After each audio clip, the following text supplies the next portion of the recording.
1. I knew what the place was going to be like as soon as I saw the sign on the way into camp.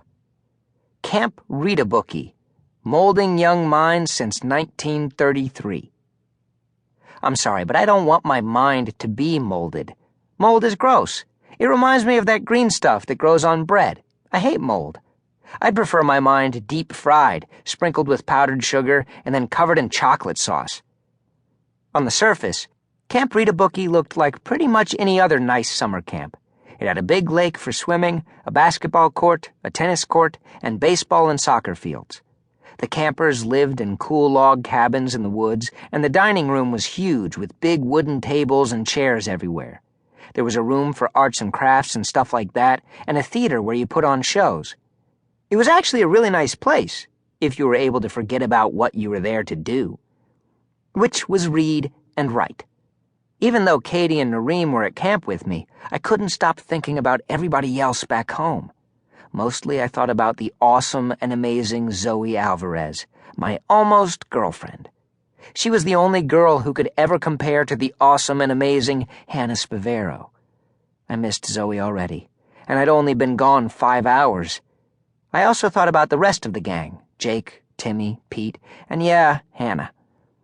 I pictured them at the beach, having a great time doing nothing, or at the movies, eating French fries and talking about what a loser I was, which is exactly what I would have been doing if I were them. Sadly, though, I wasn't them. I was me. And so, instead of having a great time doing nothing, I found myself standing with all the other campers in a giant circle around a flagpole. Because it was the first day, we had to do what was called the welcome ring, meaning we all held hands and sang the camp song, which was called Learning to Love and Loving to Learn. That's pretty much all you need to know about that song. I stared at Katie and Nareem, who were singing at the top of their lungs. "Are you guys serious?" Katie giggled. "Charlie Joe, you're at camp now," she said, while somehow managing to not miss a note. "Stop being such a negative Norman and get with the program." "But I'm not with the program," I explained. "I'm very much against the program." "I still can't believe you decided to attend the camp, Charlie Joe," Nareem said. "You are not someone I normally associate with books and reading and learning." "You think?" Katie added, which made them both giggle all over again. I rolled my eyes and pretended to sing until finally the song ended. Then an extremely tall man with extremely short shorts stepped into the center of the circle. All the kids clapped, until he put his hand up to stop them. They stopped immediately. "Greetings, and welcome to Camp Rituhbukkee," the tall man announced. "Welcome back to those many familiar faces I see, and to those newcomers, please allow me to introduce myself. My name is Dr. Malcolm Malmstrom, but you can call me Dr. Mal. I'm not a medical doctor, though, so if you get sick, don't call me at all." He paused for laughter, and it came in a huge wave, which was strange since what he said wasn't actually funny. "We're all excited for another wonderful season here at Rituhbukkee," Dr. Mal continued. "We've got many new surprises in store to make this our best summer ever."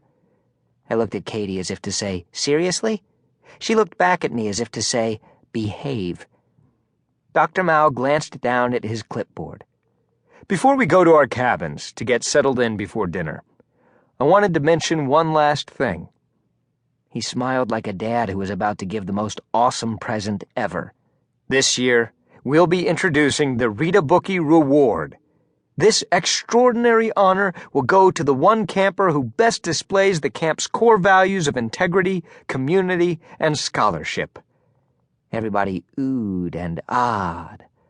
"The winner of the Rituhbukkee Reward," Dr. Mal added, "will be awarded a full scholarship to camp next year at absolutely no cost and will be admitted to the counselor training program when he or she reaches the appropriate age."